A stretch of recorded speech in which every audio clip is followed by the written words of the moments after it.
Greetings everybody and welcome back to the Home Slice. Some of you guys will have caught my video where this Spyderco Salt 1 in H2 steel took on the death rope, and this knife actually only lost I think about 10 grams of its best reading at the point where I measured, which was in the center of the central wide serration. Now, since that time, guys have told me, hey, that's not a good way to sharpen serrated knives because when you go through a material, the part that does all the work is on the sides or on the points. So I'm going to try to remeasure the sharpness today. I've cut up a bunch of cardboard with this. And in that old video, I said something to the effect of like, wow, this worked amazing, but I have no idea how I would ever sharpen a serrated knife because indeed, I've never been aware that a system exists which does that very well. Well, Sal and the folks at Spyderco, being awesome, happened to watch my video and they have sent me a Spyderco Sharpmaker, which is so awesome. Oh my gosh. Huge shout out to Spyderco. You guys are so awesome. Anyway, I've never had one of these before. This is the product that launched Spyderco. Are you guys aware of that? Before Spyderco made knives, Spyderco made the Sharpmaker.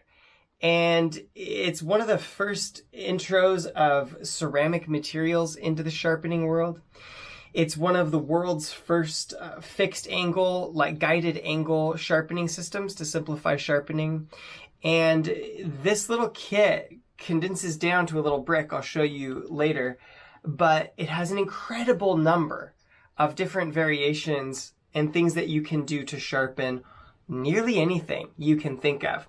So I'm going to do a quick walkthrough of the package and show you the Sharpmaker and a couple of the things that it does from my basic understanding. There's guys a lot better at this than I am. I'm not going to try to make this a long and extensive how-to video because there's plenty of those on the web. I think this thing has been around for almost 50, 60 years at this point, and there's far more skilled sharpeners and YouTubers that have covered it than yours truly. Anyway, let me pull the camera view down so you can see, and I'll just walk you through the presentation of what you get when you buy a Sharpmaker. So when this bad boy arrives at your door or when you bring it home from the respective shop where you buy it, obviously you've got your classic Spyderco branding, USA made, and this thing claims to sharpen knives, hatchets, wood chisels, scissors, straight razors, and awls. After using it, I believe that. I actually do. There's some simple guidance on the back. If you're one of those people who doesn't read instructions or the DVD that's included, then you can glance at the back and get a pretty good idea. Luckily, this is a pretty straightforward process. Oh, geez. As I break it. That was my fault. Anyway, it's a pretty straightforward product. It's designed very intuitively, and that's fortunate for those of you who, like me, often neglect to approach the instruction booklets of things with as much reverence as you ought. When you open up the pack, you'll find 4 different rods, which I almost just broke awkwardly. These gray ones are a medium grit. If you've never used Spyderco ceramics before, I believe this is the same sort of ceramic material, which is in the double stuff stone. And it also was in the medium bench stone, I believe, which has recently been discontinued to my great sadness, but I understand business has got to move on from things. You also have some white, ultra fine, actually I guess they'd technically be called fine sharpening stones, but very, very fine ceramic. These grooves that are put in during the manufacture are for sharpening things that have rounded sides like fishing hooks or something like that. You could rub a fishing hook on the inside of this and it would actually take away the outside edge and leave you with a sharper fishing hook. Other than the instruction booklet, which I won't get into, of course, if you buy one of these, you'll be able to look through it at length yourself, and it has detailed instructions on all of these things that you can sharpen and more. But other than that, the Sharpmaker basically consists of these two parts. Clear this packaging out so that you can see properly. Got a base and a cover. The cover doubles as a handle when you're actually using the Sharpmaker, and we'll get to that in a moment. I don't remember, to be honest, if these aluminum rods were in here originally or if they were somewhere else in the box. But anyway, you can pop these out if they are in here. These aluminum rods function as your safety device. The reason that I don't know why is because I actually went on a vacation right after Sal and the folks at Spyderco sent this to me, and I took it with me because I didn't want to bring a sharpening stone, and I sharpened up my Spyderco Z-Cut kitchen knife on it, and it worked awesome. So on the base, you've got a choice. You've got a 30-degree edge and a 40-degree edge. Spyderco suggests that you use the 40-degree edge, and that you only use the 30-degree edge to wear away reliefs and thin out the edge, and that you micro bevel with the 40-degree edge. I think that that's really good advice from a company that wants to serve everybody's uses, but I think for super tough steels or enthusiasts, it could even be fun to profile your knives to like 13, 14 degrees and put a 15-degree edge on it if you're confident the toughness of the steel can handle that, and you know you're going to use it for a slicing application. So I love that they've included a durable edge angle and a very satisfying edge angle both on this. So you select which edge angle you're going for. I'm going to do the 40 degrees because we're working with a serrated knife. I'm not sure what the native angle, the factory angle is on that side. You simply wiggle these aluminum bars to slot them in right here. And then you'll put this, I always do this. It's easier to do that before you get the bars in, but hey, it works. Now you can grab with this hand or this hand, depending on whether you want to operate it right-handed or left-handed. They recommend that you leave it at waist height, which means you're standing up. That's because it kind of centers your elbow to the machine and helps you hold a more consistent angle. If you've never used these gray sharpening rods before, these gray sharpening rods are probably, I would say the sharpening experience is similar to like a 1000 grit waterstone. They don't remove material super quickly, but they leave a very good beginning foundation for your later sharpening steps. Not too messy, not too rough, and they have some good aggression to them. If you're going to sharpen a normal knife, you can do any of the sides. You can even rotate the sides as they load up with material and become less abrasive, although you can wash these out easily. And your plain edge will glide along here. You just want to hold your knife perfectly upright or perpendicular to the ground. So an ordinary knife, you can use these, or if you're trying to remove a lot of material, if you're profiling, or if you're doing a serrated knife, you want to use these sharp tips of the triangle. That's because they fit into all the serrations, and it's also because it concentrates the force of you pushing down to one spot, which grinds away metal in a faster manner.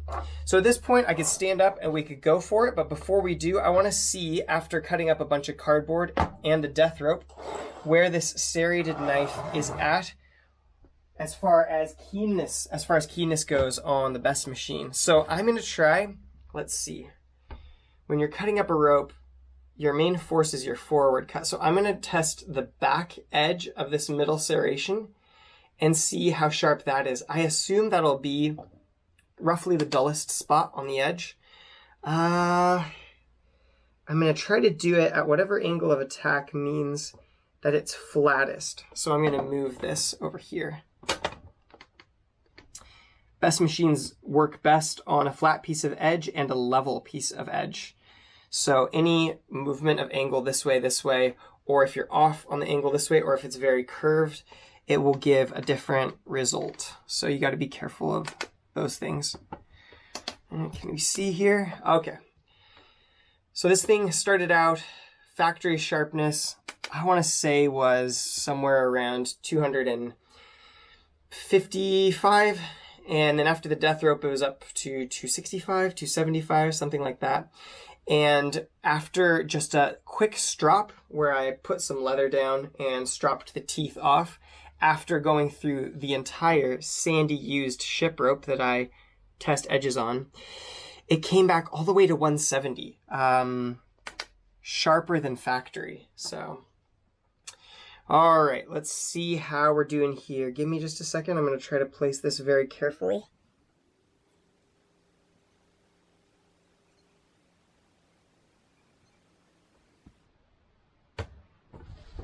Okay, 337. They say 400 is about the line that you really need to start thinking about resharpening.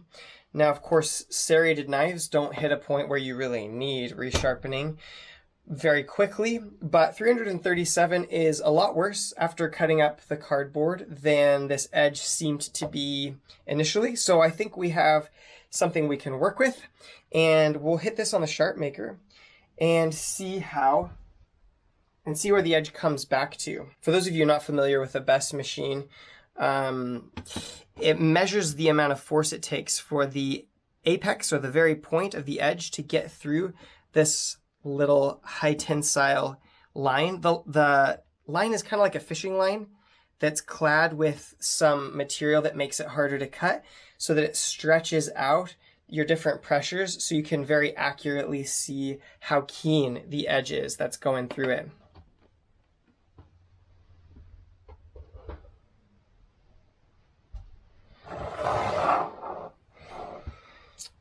Obviously on that Best machine, if you've not seen them before, then you might not know, but a lower number is better. Like obviously if it took 0 grams of pressure to get through the line, then that would be an incredibly sharp knife. Impossibly sharp, actually. So this is pretty much it. This is like all you got to do to use a Spyderco Sharpmaker, and this is part of the genius of the device, is that it's very easy to use. Now I realize that I've done all of this talking and distracted myself, and I'm now on the 30-degree side. So I'm going to switch to the 40-degree side, which I said I was going to use. This is a good opportunity to say, however, that there's a bunch of different variations this machine can do. You can stick the thing here because that's about the angle you need to sharpen a pair of scissors. There's just a whole lot that they have built in to this simple device. There's actually holes and reliefs here so that you could screw this into a bench top if you wanted in your shop or out in your workspace a permanent sharpening station that was always ready to go, and it wouldn't scoot around or anything like that, and you could put a lot of pressure onto it to get through some more intense edges, which is quite cool. Anyway, I'll probably speed this up, but I forget what they say. I think they say give it about 30 strokes and then see how the edge feels and make sure there's no burr and stuff. So that's what we'll do.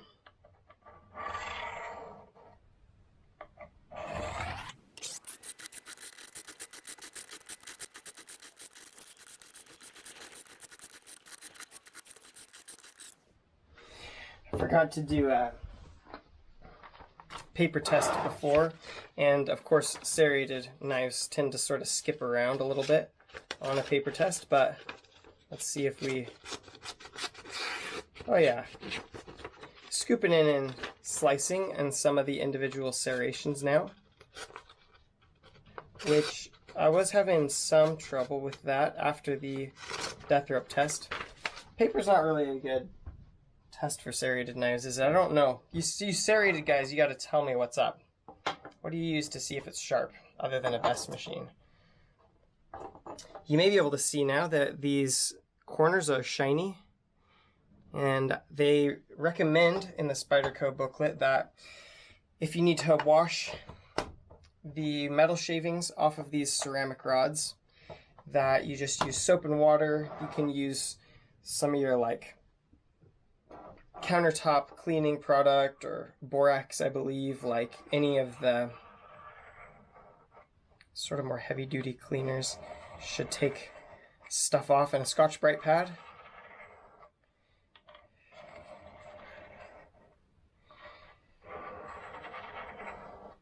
ceramic, at least these white ceramic sharpeners, they differ from traditional abrasives in that traditional abrasives actually have chunks of grit, and they dig into the material. They sort of plow a little furrow through your steel, and in front of them they push a little tiny microscopic ribbon of steel, just like if you were drilling through a piece of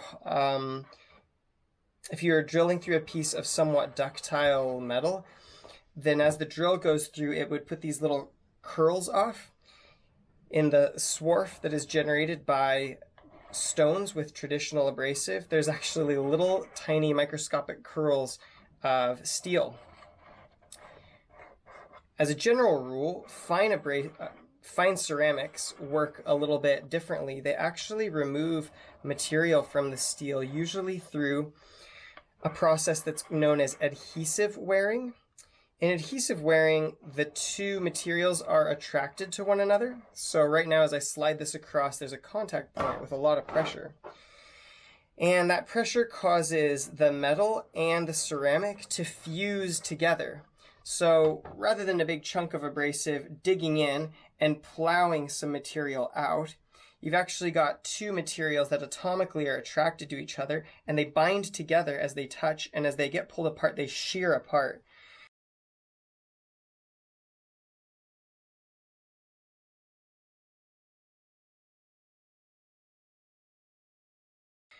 Because of that, there are some differing characteristics. It seems in my testing like ceramics do a really good job with not causing damage underneath the surface of the steel.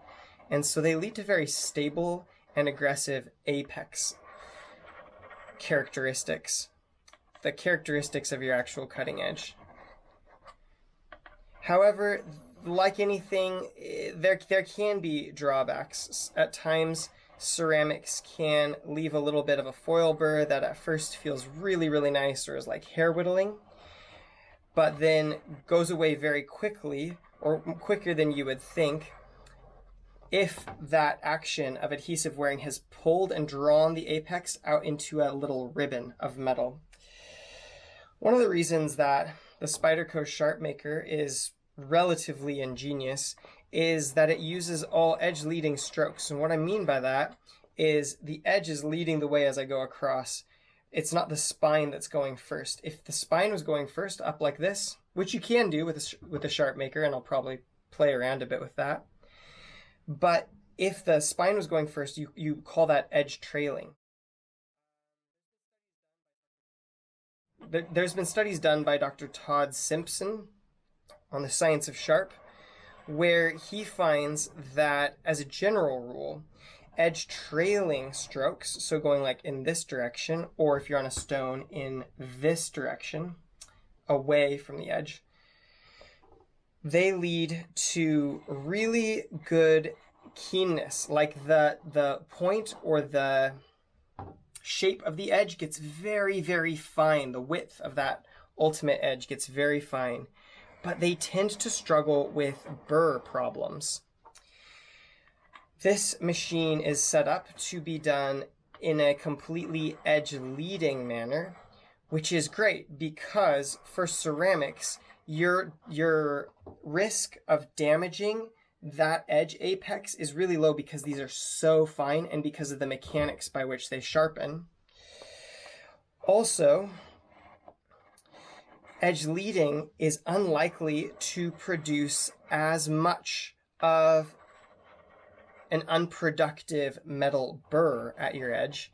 And the reason why is because as your edge goes along the sharpener, the force coming back this way causes any metal which would get really thin and spindly to actually start to fold over and then get chipped off immediately. So edge leading usually will be a cleaner edge, but sometimes a little bit wider of an edge, which the risk of that is somewhat minimized if you use a very, very fine grit of abrasive, as we are here. So it's a really, really smart way to do this. It has its drawbacks in that unless you're very, very skilled with it, which I am not, you might be limited in how keen and fine you can get that edge to without a little bit of stropping and a little bit of help to pull that apex back out triangular. But you avoid, for like novice users, a whole bunch of sharpening, of common sharpening mistakes, I'll say. Anyway, I haven't been counting. I'm going to go forward to get the backs of those teeth. I haven't been counting. I've totally lost count, but I reckon we should just about be there.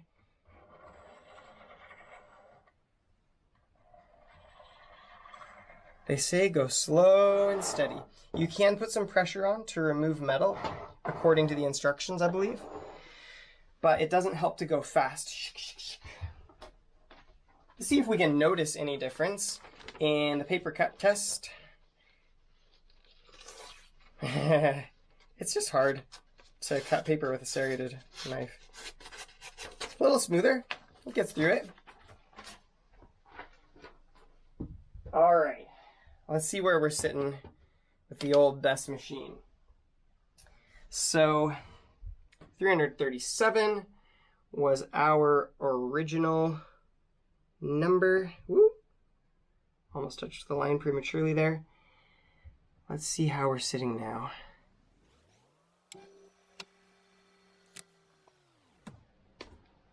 $215. That's great. That's a marked improvement. So they say on the best chart that about 400 grams is where you need to resharpen.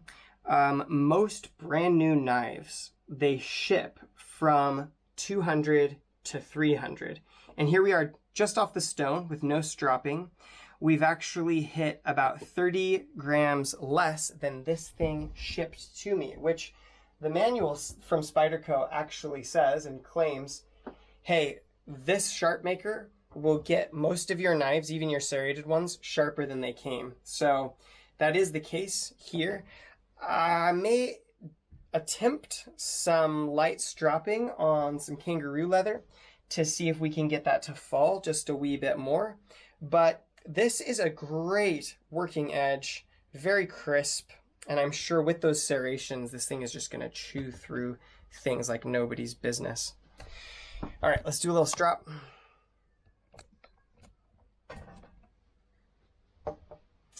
All right, we'll do a few passes on chromium oxide, pure chromium oxide, on this strop, kangaroo leather strop, which I made. This is the stuff that brought it down to 170 last time, so hoping we can witness some change that approximates to that. If you serrated guys are watching me here, give me your tips, please. I don't know what I'm doing. This is my first serrated knife I have ever used, my first serrated pocket knife ever. So I'm very, very thankful to Sal and the folks at Spyderco. Very, very reticent to make any judgment calls about how to do anything because I don't want to misrepresent their product out of lack of experience. So anyway, that's a few strokes on the old chromium oxide. Let's clean the chromium oxide off of that. And then we'll do a couple strokes on this unloaded coarse kangaroo leather that I love so much. I bought from Australia and made into a strop because I'm cheap. Wow, the edge is looking a lot better. Just that little bit. Okay, let's take a look at it. So I'll wait to do a practical test. We'll cut some of that fabric in just a second, but I'll do the best first so I don't do anything to muddle up the best. Okay. Find that same area of that same serration.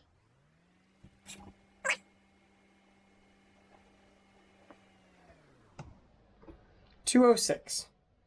There we go. Not bad. Taken off another 10 grams and probably cleaned up any damaged metal, or perhaps the way that the edge was formed, it was there was a little tiny bit of width there at the apex, which is minimized just a little bit. 206 is it's good, solid reading. I don't have any complaints about that in a serrated knife, and I think this thing will perform great. Anyway, let's cut something with it.